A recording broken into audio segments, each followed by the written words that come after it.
Guys, welcome back to my channel to a new blog. আশা করি তোমরা সবাই খুব ভালো আছো। আর মহাশিবরাত্রির আজকে অসংখ্য শুভেচ্ছা। জয় জয় শিব শম্ভু। আজকে শিবরাত্রির একটা রেস তো রয়েইছে, সারাটা দিন উপোসের ব্যাপার স্যাপার। তারপর আমাদের এখানে না শিবনিবাস বলে একটা জায়গা আছে, তো সেখানে অনেক বড় শিব, মানে এশিয়ার বৃহত্তম শিব। আমি কোনোদিনও দেখিনি, শুনেছি, যাওয়ার ইচ্ছা আছে। এখানে নাকি প্রায় অনেক দিন ধরেই মেলাটা চলে, মানে এই শিবরাত্রির মেলাটা চলে। তো দেখি যদি ভগবান টানে তো এর মধ্যে একদিন যাব। বাট বাড়িতে যেহেতু আজকে শিব আছে, কালকে শিব ঠাকুরের জন্য দুটো জিনিস নিয়ে এসেছি, সেগুলো তো তোমাদের দেখাবই। তার আগে আজকে মায়ের, মানে আমার শাশুড়ির চোখের অপারেশন হয়েছিল, প্রায় 7 দিন হয়ে গেছে। আজকে চেক আপে যাবে, চেক আপে নিয়ে যাবে সুব্রত। আর সুব্রতর দোকানে যাওয়ারও ব্যাপার আছে, দোকানেও যাবে। ওই সব কিছু ম্যানেজ করতে হবে। কিন্তু আজকে ঠাকুর পুজোটা দিয়ে একবারে বেরোবো। মানে আমি সারাদিন উপোসের মধ্যে আমি নেই, আগেও তোমরা ব্লগ দেখে থাকলে জানবে যে সারাদিন উপোস করে থাকাটা পসিবলই নয় আমার পক্ষে।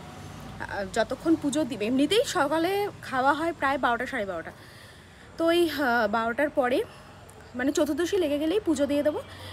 বারে যে তুলসীতলা আমাদের শিবটা থাকে, সেই শিব নিয়ে গিয়ে ঘরে পুজো দেবো আর গোপালকে পুজো দেবো। এই পুজো টুজো দিয়ে নিয়ে তারপর যাব দোকানে। আর আজকে যেহেতু শিবরাত্রির ব্যাপার স্যাপার, তো বাড়িতে হবে আজকে নিরামিষ খাবার দাবার। নিরামিষ বলতে দুপুরে শনিবারের ওই একই নিরামিষ খাবার, ওই বড়া আলুর রসা টসা এইসব না। আজকে হচ্ছে আলুর দম আর ফ্রাইড রাইস। তো কালকে ফ্রাইড রাইসের সব বাজার টাজার করেই এনেছি। এদিকে আমাদের আজকে হচ্ছে আলু টমেটো দিয়ে তরকারি, এটা হচ্ছে রুটি খাওয়ার। আর এদিকে এখন মাখা হবে আটা, এদিকে ফ্রাইড রাইসের চাল ধোয়া হয়ে একদম ভেজানো হয়ে গেছে। এখন আগে একটু খাবো চা, কারণ চা তো খেতেই হবে। আর মাম্মাম বলেছে আজকে মাম্মামও জল ঢালবে, তো ও ঘুম থেকে উঠে স্নান করে নেবে। স্নান করে আমি আগে ঠাকুরের জায়গাটা সুন্দর করে গুছিয়ে রাখবো, আর জল ঢালার জন্য দুধ টুধ সব রেডি করে রাখবো। ও শুধু জল ঢালবে, ব্যাস এইটুকুই ওর কাজ। আর আমার কাজটা এখন আমি আগে সারবো, তবে আগে চা খেয়ে নিই তারপর। আমার তো স্নান টান কমপ্লিট, মাম্মাম গেছে স্নানে। আর এখানে এই যে গোপালদের সব জামা কাপড় ছাড়িয়ে নিয়েছি, কারণ ওদেরও একটু স্নান করাবো। মানে আমি তো স্পেশালি গোপালকেই দিই, নীল পুজো হোক বা শিবরাত্রি, গোপালের মাথাতেই জল ঢালি আমি। আমার কাছে ওই সব। কিন্তু মহাদেব তো আছে, আগের বার ছিল না বাট এবারে আছে। তো মহাদেবকে বাইরের থেকে এখন ঘরে নিয়ে আসবো, আর মাম্মাম স্নান করে আসবো। আমি সব চট করে রেডি সেডি করে ফেলি।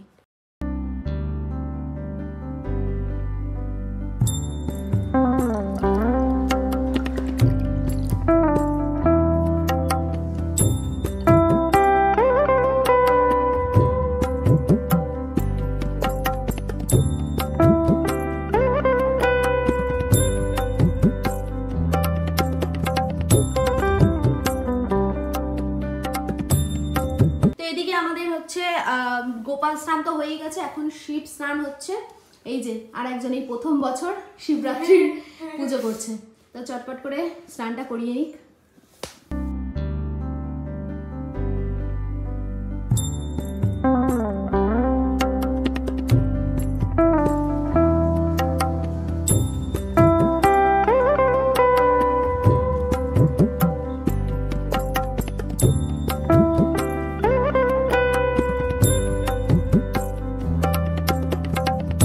আমাদের পুজো মোটামুটি হয়ে গেছে, মানে মোটামুটি কি শিব ঠাকুরকে স্নান টান সব হয়ে গেছে, বাট এখনো প্রসাদ চড়ানো হয়নি। এই এখন মাম্মাম পুজো দিয়ে এখন যাবে পড়তে, আমি এখন প্রসাদ দেবো। তো পুজো টুজো সব কমপ্লিট। আর আমাদের শিবটা ছোট, তো একদম এই থালার মধ্যে একেবারে পুরো ভর্তি হয়ে গেছে। মানে নন্দী মহারাজকে আর দেখা যাচ্ছে না। এই নন্দী মহারাজ আর মা মনসার এই ইয়েটা, মানে যেটা আর কি শিবের গলায় থাকে, তো সেটা ছিল না, কালকে নিয়ে এসেছি। এদিকে গোপুরও গঙ্গার জল দিয়ে দুধ দিয়ে সব কিছু দিয়ে স্নান টান কমপ্লিট। তো এবার সব কিছু কমপ্লিট আমার। এখন যাব হচ্ছে মাম্মামকে একটু টিফিন দিয়ে নিই, আর তারপরে আমাদের টিফিনটা নিয়ে দোকানে যাব। সুব্রত তো মাকে নিয়ে চলে গেছে চোখ দেখাতে। তো এদিকে আমি তো মিডিলে আবার দোকানে গেছিলাম, আর ভেবেছিলাম আজকে যে ফ্রাইড রাইসের সাথে আলুর দম তো হবেই, সাথে যদি পনিরের কোনো একটা আইটেম করা যায়, মানে পনির, শাহি পনির বা অন্য কিছু একটা, কিন্তু সেটা তার সুযোগ পাইনি। কারণ মাকে নিয়ে সুব্রত গেছিলো ডাক্তার দেখাতে আজকে চোখের ওই চেক আপের জন্য, আর আমাকে দোকানে যেতে হয়েছে। তো যাকে এদিকে হয়েছে শুধু ফ্রাইড রাইস, আলুর দম আর সাথে চাটনি। চাটনিটা হয়েছে বলে একটু বাছোয়া, মানে বেশ ভালো লাগবে খেতে। চাটনিটা না হলে একটু চাপের ছিল। আর হচ্ছে মামাম তো খেয়ে দিয়ে শুয়ে পড়েছে, জানি না কেন আজকে দুপুরে খুব একটা ঘুমায় না, কিন্তু আজকে ঘুমিয়ে পড়েছে। এখন বাজে মানে প্রায় 2:45। তো ঘুমিয়ে গেছে, হয়তো 5টা 5:30টায় উঠবে। তো যাই হোক, মা আর সুব্রত চলে এসেছে, ওরা এখন স্নান করতে গেল, স্নান টান করে আসুক, তারপরে খাবার বাড়বো। তো এদিকে সুব্রত স্নান হয়নি, ও গেছে স্নানে, আর এখানে খাবার টাবার সবার বাড়া হয়ে গেছে, আর মামামের তো আগেই খাওয়া হয়ে গেছে। আজকে এই যে লাঞ্চ থালিতে রয়েছে ফ্রাইড রাইস, আলুর দম আর চাটনি। চাটনিটা না হলে না একদম জমতোই না, তাই চাটনিটা করা হয়েছে যাতে একটু ভালো লাগে। নিরামিষের দিনে না চাটনি ফাটনি থাকলে একটু ভালো লাগে খেতে। আজকে দুপুরে এত মরার মতন ঘুমিয়ে গেছি, মানে বাজে তখন বাবা দেখো, ছাদে এসেছি, ছাদে এসে দেখি লাটুর সেই ছেলে এখানে ফেলে রেখে চলে গেছে, চিন্তা করো। তো যাই হোক, এখন বাজে 6টা আর ঘুমিয়েছি সেই 4টে, এতক্ষণ টানা ঘুমিয়েছি। ঘুম থেকে উঠে ভাবলাম যে যাই ছাদে যাই, একটু গাছগুলোতে জল দিয়ে আসি। আর অনেক শুকনো ফুল আছে, সেগুলো আর আজকে নেব না, সেগুলো কালকে নিয়ে গাছগুলো সব তুলে দিয়ে নতুন সব গাছ লাগাতে হবে। আর ওপরে লঙ্কা গাছে অনেক লঙ্কাও হয়েছে, ওগুলোও কালকে নেবো, আজকে শুধু জল দিয়ে যাই। হঠাৎ করে এত আলো আর এত আওয়াজ কিসের দেখি।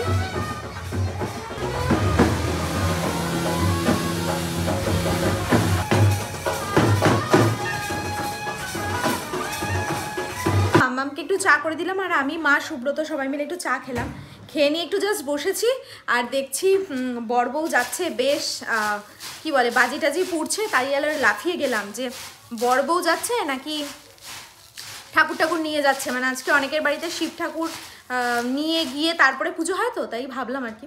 তো যাই হোক, এখন আবার এক বাটি এই যে মুড়ি মেখে নিয়েছি সর্ষের তেল দিয়ে, কদিন ধরে খুব খাচ্ছি সন্ধ্যাবেলার দিকে, বেশ ভালোই লাগছে। তো এখন খাই, আর খেতে খেতে একটু ফোন টোন দেখি, তারপর যাবো বাজারে। আজকে অনেক দিন পর এত ভালো জিলেপি খেলাম, মানে রেডি হয়ে গেছিলাম একটু বাজারে কেন পনির নিয়ে আসতে। পনির তো দুপুরে হয়নি, তাই এখন একটু পনির আনতে গেছিলাম, আর মিষ্টির দোকানে জিলিপি ভাজছিল। এত ভালো জিলাপিটা, মানে একদম কড়া ভাজা, যেটা খেতে ভীষণ ভালো লাগে। তো অল্প 20 টাকা নিয়ে এসেছি, আমি আর মা আর ছোটু লাটু সবাই মিলে খেলাম। ভেবেছিলাম প্রথমে ভালো হবে না, তাই অল্পই নিয়ে এসেছি। এখন ভাবছি আর একটু বেশি আনলে ভালো হতো, মানে 500 মতো আনলে ভালো হতো। তো যাই হোক, আর একদিন আনা যাবে। এখন ওই পনিরটা দিয়ে দেখি যদি আলুর দমের মধ্যে দিই নাকি ফ্রাইড রাইসের মধ্যে ভেজে দিই, দেখি কি করি। এই যে পনির।